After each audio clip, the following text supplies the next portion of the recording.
to raise economic growth, you've got to do a better job, and we've got to do a better job of selection. That's the margin at which you can make a difference. Great. Thank you, Miguel. Okay, thanks. You're raising a lot of really good points. So I did let you go on a bit longer sorry. because I thought it was really interesting. And what I'd rather do is have everybody have a moment, like even take, if you have to take a minute or two longer in this part, at least like when we come up with recommendations, maybe that part we can kind of consolidate a little bit. But thank you so much, because you were kind of moving into your recommendations. Right. So then I'm going to ask Kareem El-Assal to provide more of a strategic perspective on this immigration issue. And that's why I saved you to the end, because I asked you to take that immigration strategy perspective. And I thought that would be kind of a good way to wrap it together. So Kareem, do you have a few moments then?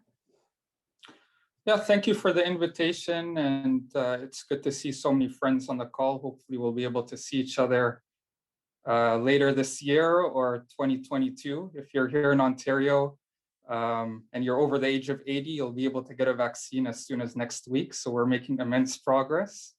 Obviously, I'm being sarcastic. I'm going to start off by providing a big picture overview, and then I'll offer my thoughts in terms of where we can do better. Big picture, I do think Canada has its international student and immigration policies right.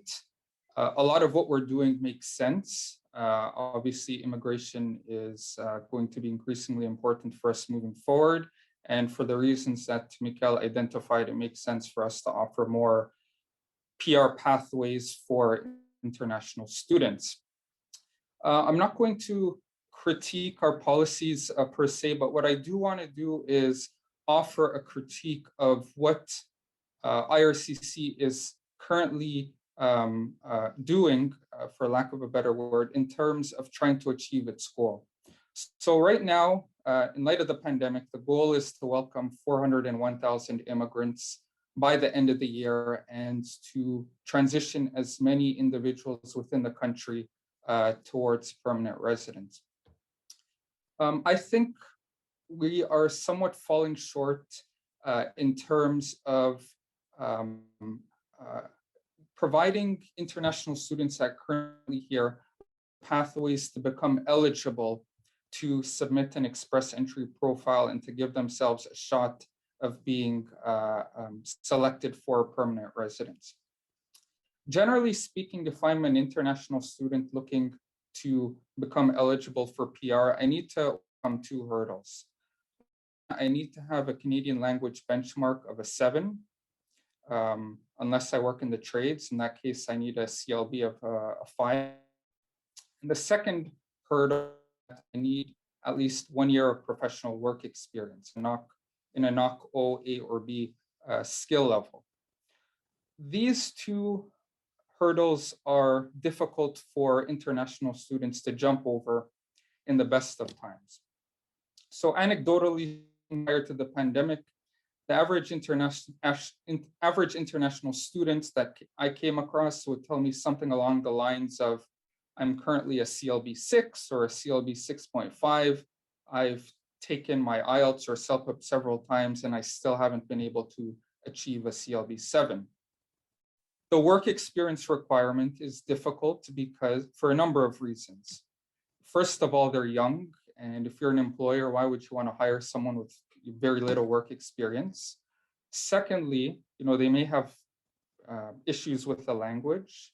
Third, if I'm an employer, for some of the reasons Leah articulated, I don't really have a strong understanding of the immigration system. And so if an individual comes to me and says, I'm a work permit holder, and my work permit is going to expire in a couple of years, it may be apprehensive about making an investment in terms of time and money in hiring that person.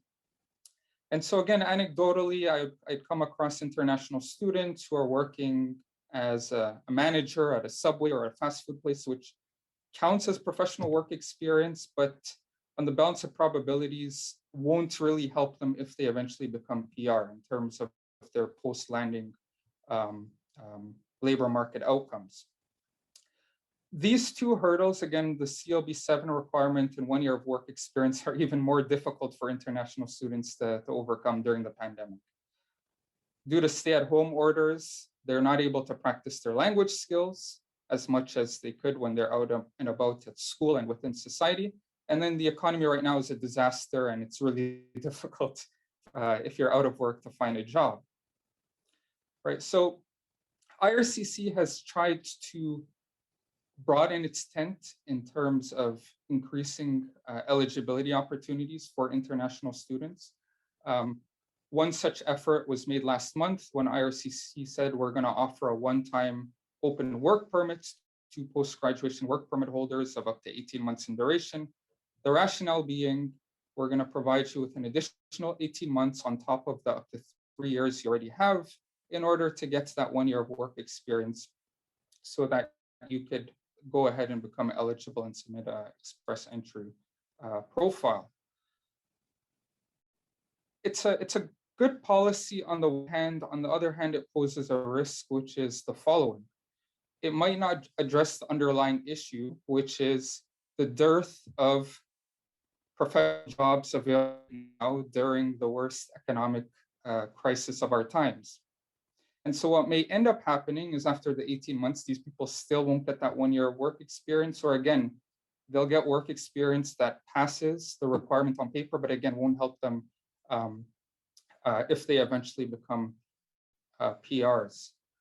The third thing I want to point out, and I haven't seen it discussed just yet, is that the federal government, and I'm going to say the government of Canada, because this isn't just an IRCC decision, has doubled down in terms of its to welcome more international students during the pandemic. This is on the balance of probabilities due to pressure by post-academic institutions and industry in terms of providing our economy a shot in the arm with the tuition and other spending that international students offer us during this difficult time. Beyond that, what I recently announced is that if you are an international student who cannot come to Canada during the pandemic for whatever reason, or you don't even come here, you can complete your entire education overseas and still be eligible to obtain a coveted post-graduation work permit after you complete your education. Again, I think this can be beneficial, but it also poses a huge risk, which is we are going to be welcoming future cohorts of international students who will not have the 2+ years of opportunity to practice their English skills within Canadian society. They won't have those 2 or 3 to gain Canadian work experience, to gain Canadian professional networks, social networks. And so that may provide them with an even greater disadvantage in terms of achieving the CLB-7, getting the work experience requirement that they need to be eligible for immigration.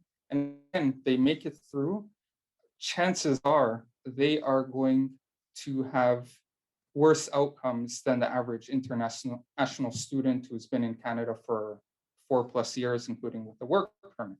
So this is an issue that we're going to keep an eye on. I'll stop in a second, but in terms of the implications, they're quite obvious in terms of what I've identified. Number one is if we don't have enough eligible people among our international students currently in Canada, we may not be able to achieve our 401,000 target by the end of the year. And in our discussion, we can debate the merits of whether or not it's a worthwhile objective to achieve this number of immigration during this crisis. The second implication, tying to what Michaela said, is that given the challenges international students are facing, even if they become eligible and obtain PR, they are going to be entering the most difficult labor market of our lifetime. And obviously the research here is unequivocal. Those who obtain PR during a recession never see their outcomes catch up for the rest of their careers in Canada. And so this is something we're going to have to monitor for years and decades to come. And hopefully we're going to be able to identify policy interventions now to at least alleviate the damage, or potentially to avoid it altogether, so that these future Canadians can have fulfilling economic and social lives in our country. Thank you, Kareem. That was a really great, I think, wrap up of all of the issues that are, well, maybe not all of